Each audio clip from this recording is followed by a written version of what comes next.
¿Alguna vez te preguntaste por qué la gravedad afecta tanto la circulación pulmonar, pero no le importa nada a los capilares de tu brazo?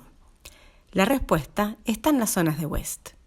Y spoiler, tiene todo que ver con la diferencia entre un caño de metal y una bolsa de agua. Todo empieza por una diferencia estructural fundamental. Los capilares sistémicos y los pulmonares no están construidos de la misma manera, ni para hacer lo mismo. Son como dos empleados con títulos similares, pero trabajos completamente distintos. Los capilares sistémicos están diseñados para resistir. Tienen una capa endotelial continua, una lámina basal completa y están reforzados por los pericitos. En conjunto, esta arquitectura le da al capilar sistémico rigidez y estabilidad. Podemos pensarlos como un caño de acero. La presión puede ser alta, pero el caño no cede. Esta rigidez tiene una consecuencia directa. Estos capilares se deforman muy poco ante cambios de presión, o sea, su complacencia es baja. ¿Por qué importa esto? Porque su función principal es mantener la resistencia periférica y regular la presión arterial. No necesitan ser flexibles, necesitan ser consistentes. El caño no cede aunque el agua vaya con fuerza. El capilar pulmonar es otro mundo. Tiene una membrana basal fusionada con la del epitelio alveolar, prácticamente sin soporte muscular ni pericitos contráctiles. Esta estructura no da lugar a tubos bien definidos. En cambio, la sangre fluye como una lámina continua que envuelve a los alvéolos por todos lados. Es lo que se conoce como el modelo de sheet flow de Fung. Una manera de imaginarlo: si los alvéolos fueran los fideos, la sangre sería el caldo que los baña por completo. Este diseño minimiza la resistencia vascular pulmonar y maximiza la superficie de intercambio gaseoso. Eficiencia máxima. Pero esa delgadez tiene un costo. Sin pericitos ni músculo, el capilar pulmonar tiene una complacencia pasiva excepcionalmente alta. Su diámetro y hasta su permeabilidad dependen casi por completo de la diferencia entre la presión intravascular y la presión que ejerce el aire alveolar sobre él. A eso lo llamamos presión transmural. Y ahí empieza todo, porque si esa presión transmural cae lo suficiente, el capilar colapsa como una pajita que aplastás con los dedos. Por ejemplo, podría colapsar si la presión alveolar es mayor a la presión intravascular.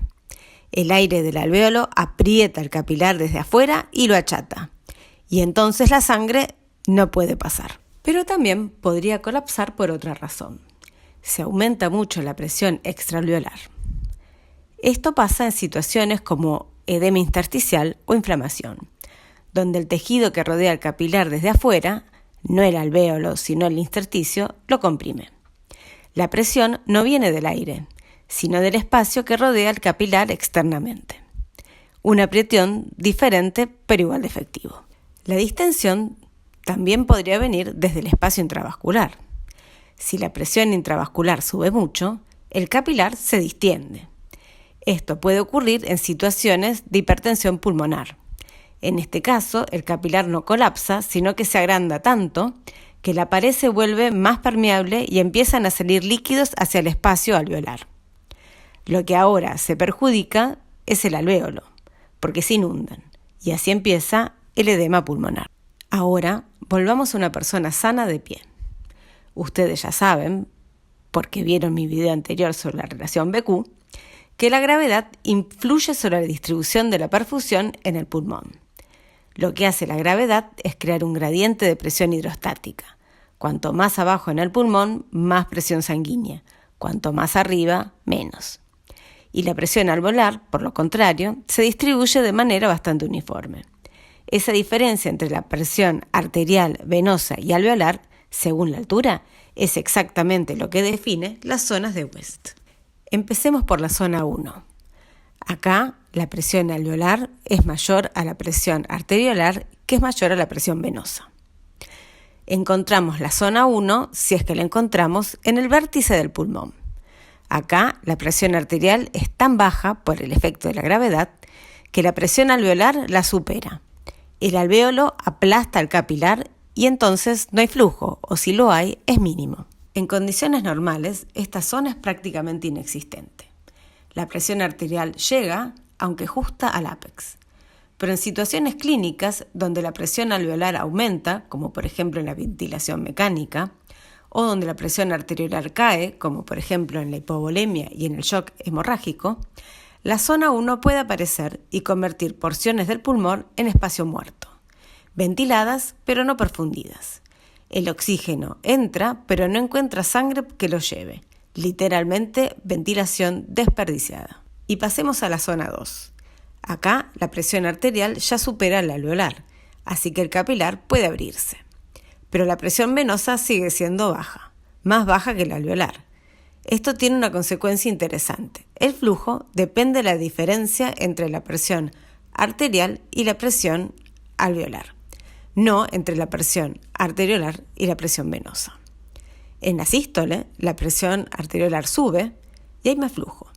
Y en la diástole, la presión arteriolar baja, el capilar se colapsa parcialmente y el flujo disminuye. Resultado, el flujo es pulsátil, intermitente. El capilar se abre y se cierra al ritmo del corazón. Esto es lo que se llama el efecto de resistor de Starling. Esto quiere decir, el capilar actúa como una válvula regulada por la presión alveolar. Y llegamos a la zona 3. En la base del pulmón, la presión gravitacional eleva tanto la presión arterial como la venosa, por encima de la alveolar. Ahora el capilar está abierto en todo momento, en sístole y en diástole. El flujo es continuo, no pulsátil.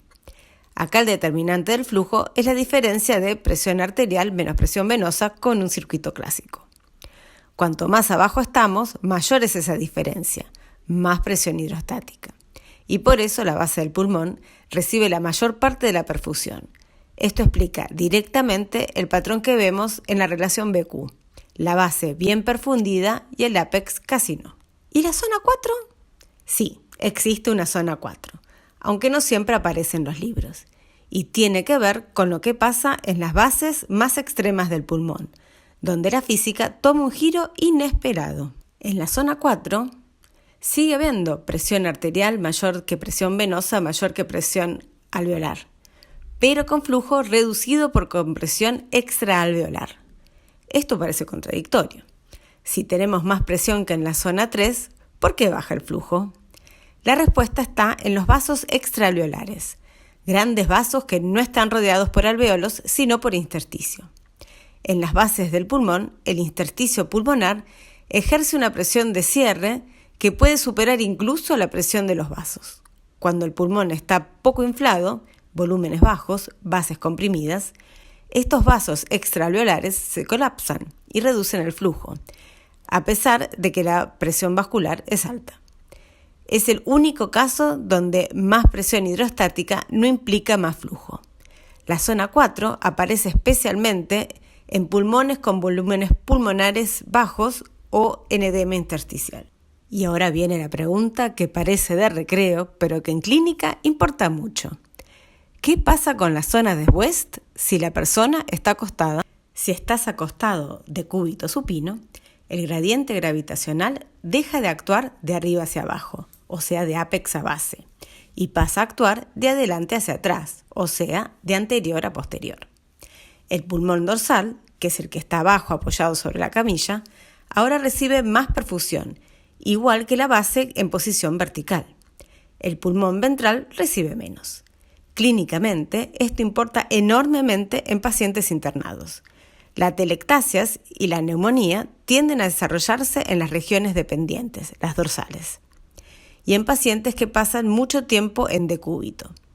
Por eso, la movilización temprana y la posición prona en el síndrome de dificultad respiratoria aguda no son caprichos, cambian radicalmente la distribución de Q. Y la última, casi de bonus, ¿qué pasa si haces la vertical? En este caso, el gradiente se invierte. Lo que era el ápex ahora está abajo y recibe más presión. Y lo que era la base ahora está arriba y recibe menos. Las zonas de West se invierten completamente. Zona 3 se va al ápex, ahora dependiente. Zona 1 potencialmente aparece en la base, ahora no dependiente.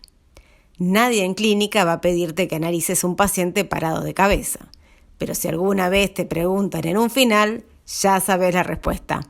Y si tu paciente realmente está en esa posición, tal vez el problema no es la fisiología pulmonar.